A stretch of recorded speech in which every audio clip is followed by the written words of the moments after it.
ఈ రోజైతే చాలా బాధాకరమైన రోజండి ఈరోజైతే.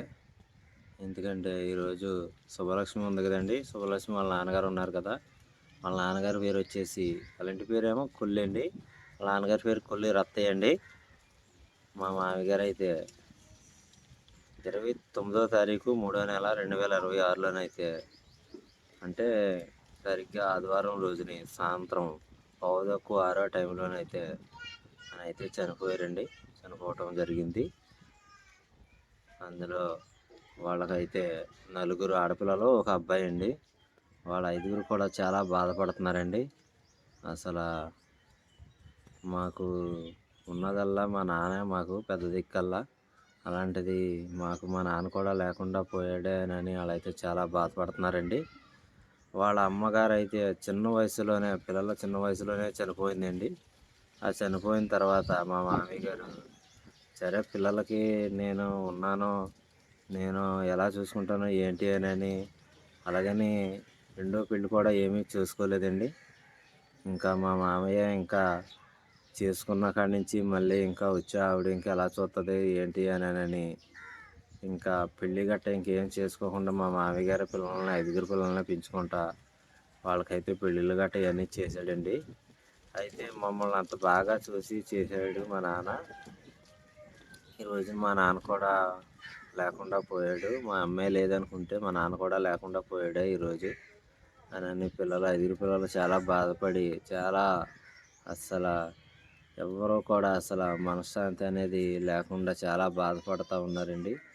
ఇంకా ఆదివారం సాయంత్రం చనిపోయిన కాడ నుంచి ఇంకా అంత్యక్రియలు అంటే ఈరోజు 30వ తారీఖు సోమవారం రోజుని అంత్యక్రియలు అయితే జరిపామండి.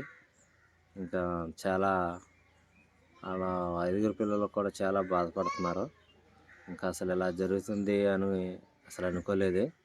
మా నాన్న ఇంకా ఇలా మాకు లేకుండా పోతాడా అని కూడా అసలు అనుకోలేదు. మా మామయ్య గారికి అయితే ఒక వారం రోజుల నుంచి టైఫాయిడ్ జ్వరం అనేది వచ్చిందండి. టైఫాయిడ్ జ్వరం అనేది వచ్చిన తర్వాత ఇక్కడే ఇంకా ఉన్న ఊర్లోనే ఆర్ఎంపీ డాక్టర్తో మనకి మా మామయ్య గారు అయితే ఇంజక్షన్లు గట్రా అన్నీ చేయించుకొని చేస్తున్నాడు.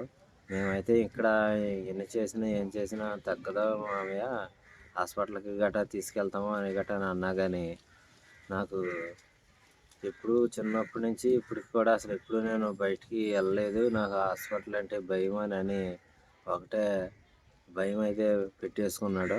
హాస్పిటల్కి వెళ్తే ఎలాగుంటుంది ఏంటని ఒకటే భయం పెట్టేసుకుని హాస్పిటల్కి తీసుకెళ్తామని అంటేనే అస్సలు చాలా భయం పెట్టేసుకుని అసలు రానంటే రాను అనేవాడు. అందులోనూ ఇంకా టైఫాయిడ్ జ్వరం ఇంకా అలాగలాగా ముదిరి ఇంకా ఇలాగ అయిపోయి ఇంకా ప్రాణంలోకి మీద తెచ్చుకుని ప్రాణం పోయేదాకా కూడా ఇలాగ అయిపోతామా అని కూడా తెలియదు మా మామయ్య గారికి. సడన్గా ఇలాగా అయిపోయాడు. ప్రాణం మీద తెచ్చుకుని ఇంక ఇలాగ చనిపోయాడు.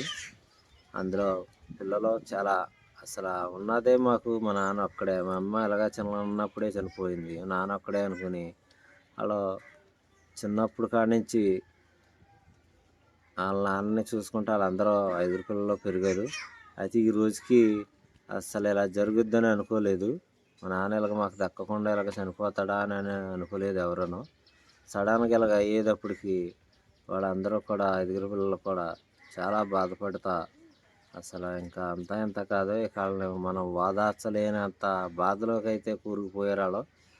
అందులోనూ ఇంకా అలా జరగటం వల్ల ఇంకా ఆదివారం చనిపోయారు కదండి. ఇంకా ఈరోజు సోమవారం అంత్యక్రియలు అయితే జరిపామండి. అంత్యక్రియలు జరిపి ఇంకా మనకి కార్యం అనేది ఇంకా డేట్ అయితే ఫిక్స్ చేయలేదండి.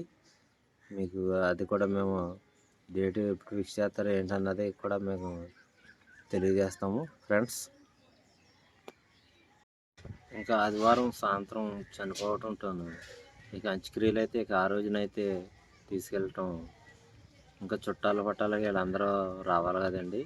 అందుకని ఇంకా ఆదివారం అయితే తీసుకెళ్ళలేదు. ఇక ఆదివారం ఆ నైట్ అయితే వండిచ్చేసేసి సోమవారం 30వ తారీఖున అయితే అంత్యక్రియలకి అయితే తీసుకెళ్దామని ఇంకా చుట్టాలు గట్ట ఇంకా చాలామంది రావాల్సిన వాళ్ళు ఉన్నారని ఇంకా బాడీని అయితే ఇక ఇంటి దగ్గరే అయితే వండిచ్చేసామండి.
ఆడి తెచ్చా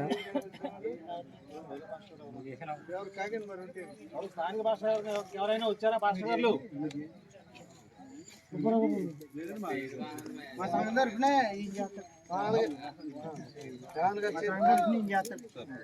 ప్రార్థన చేద్దాం. పరిశుద్ధుడు ప్రేమగల తండ్రి, కృపగల దేవాన్ని యొక్క నామ వందనాలు, స్తోత్రాలు తండ్రి. మరి సమయంలో మరి ముఖ్యంగా తండ్రి నాన్నగారు, మరి అత్తయ్య నాన్నగారు ఈ భూమి మీద ఎలా జీవించారు మీకు తెలిసిన కృప. యువతండి ఎవరైనా సరే ఈ లోకంలో కేవలం బాటసారు నాయన ప్రభు. యువతండి ఆ యాత్రను ముగించుకొని ఎవరైనా ఇక్కడ సన్నిధి కావాల్సిందే ప్రభు. అయితే ప్రతి ఒక్కరికి ఉన్నది.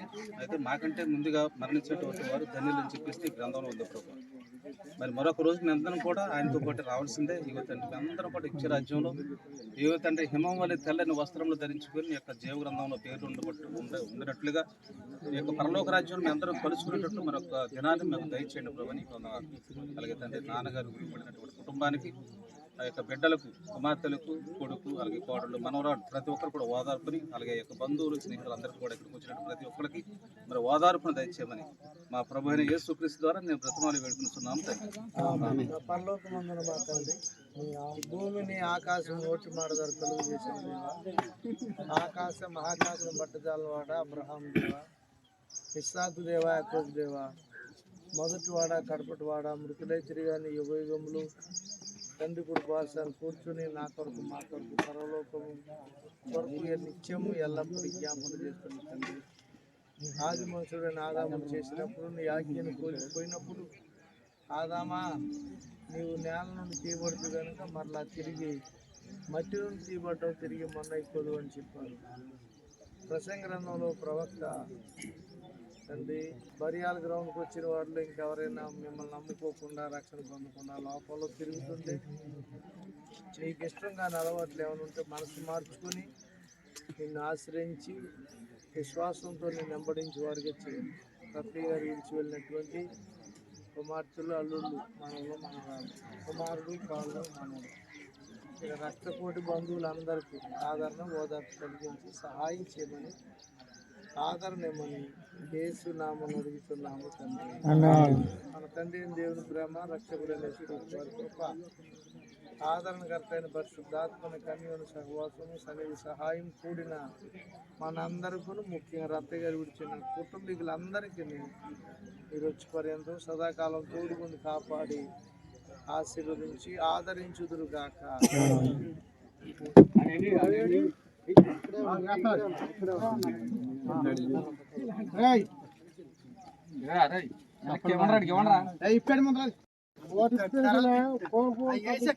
బ్యాట్ కింద పడే